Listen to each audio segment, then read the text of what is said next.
I think it's important to give your partner the freedom to be whoever they want, however they want.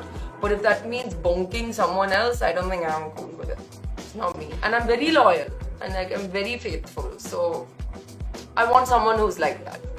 And if you're not, it's okay, be happy. Shruti Haasan அவர்கள் ரீசெண்டாக ஒரு சில விஷயங்களை அவங்க share பண்ணியிருந்திருக்காங்க. So அதில் என்ன சொல்லியிருந்திருக்காங்க அப்படின்னா, நான் என்னோடய ரிலேஷன்ஷிப்பில் ரொம்ப லாயலாக நடந்துப்பேன் அண்ட் நான் ரொம்ப ட்ரஸ்ட்வர்தியாக இருப்பேன்.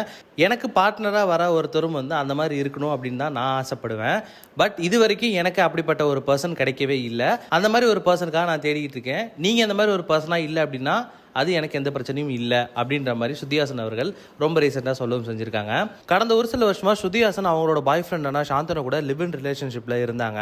அண்ட் அவங்க ரிலேஷன்ஷிப்பை பொறுத்த வரைக்கும் வந்து ஒரு ஓப்பன் ரிலேஷன்ஷிப்பில் தான் இருந்துச்சு. அண்ட் அவங்க ரிலேஷன்ஷிப் பற்றி ஸ்ருதி ஹாசன் வந்து ரொம்ப ஓப்பனாகவே எல்லாத்தையும் சொல்லிட்டு இருந்த நேரத்தில் இப்போது சாந்தன் அவர்களுக்கும் ஸ்ருதி ஹாசன் அவர்களுக்கும் பிரேக்கப் ஆயிருக்கு.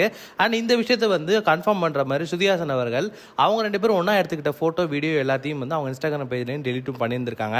அண்ட் அது மட்டும் இல்லாமல் சாந்தன் அவர்களும் ஸ்ருதி ஹாசன் அவர்களும் ஒருத்தர் அன்ஃபாலோவும் பண்ணியிருந்திருக்காங்க.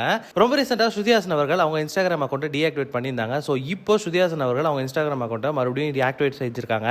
அவங்க இன்ஸ்டாகிராமில் போடக்கூடிய ஸ்டோரிஸ் எல்லாமே வந்து ரிலேஷன்ஷிப் ஸ்டேட்டஸை பற்றி தான் இருக்குது. அண்ட் அது மட்டும் இல்லாமல் பிரேக்கப் பற்றியும் நிறைய விஷயங்களை வந்து அவங்க போஸ்ட்டும் பண்ணிட்டு வந்துட்டு இருக்க நிலையில் இப்போ அவங்க 2 பேரும் பிரேக்கப்பும் பண்ணியிருந்திருக்காங்க.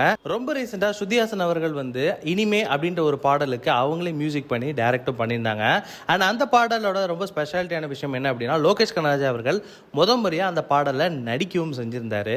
ஸோ இந்த பாடலில் ஸ்ருதி ஹாசன் அண்ட் லோகேஷ் கனகராஜ் இவங்க 2 பேரை பற்றி ஒரு சில விஷயங்கள் வந்து பேசப்பட்டு வந்துட்டு இருந்த நிலையில் இப்போ இந்த சாங் காரணமாக தான் வந்து இவங்க 2 பேரும் பிரேக்கப் பண்ணிக்கிட்டாங்க அப்படின்ற மாதிரியான நியூஸும் சோஷியல் மீடியாவில் பயங்கர வைரலாகவும் பரவிட்டு இருக்கு. ஸ்ருதி ஹாசன் அவர்கள் அவங்களோட ரிலேஷன்ஷிப் ஸ்டேட்டஸை பற்றி எப்பொழுதுமே வந்து ரொம்ப ஓப்பனாக எல்லாத்தையும் சொல்லிட்டு இருந்தாங்க. அண்ட் அது மட்டும் இல்லாமல் ஸ்ருதி ஹாசனும் சரி சாந்தனு அவர்களும் சரி 2 பேரும் கல்யாணம் பண்ணிக்கிட்டாங்க அப்படின்ற மாதிரியான நியூஸும் சோஷியல் மீடியாவில் பயங்கர வைரலாக பரவிட்டு இருந்த நேரத்தில் ஸ்ருதி ஹாசன் அவர்களே அதுக்கு பயங்கரமாக விளக்கம் ஒன்று கொடுத்துருந்தாங்க. அது என்ன அப்படின்னா, நாங்கள் 2 பேரும் கல்யாணம் பண்ணிக்கல, நாங்கள் 2 பேரும் ரிலேஷன்ஷிப்பில் தான் இருக்கோம் அப்படின்ற மாதிரி சொல்லியிருந்தாங்க.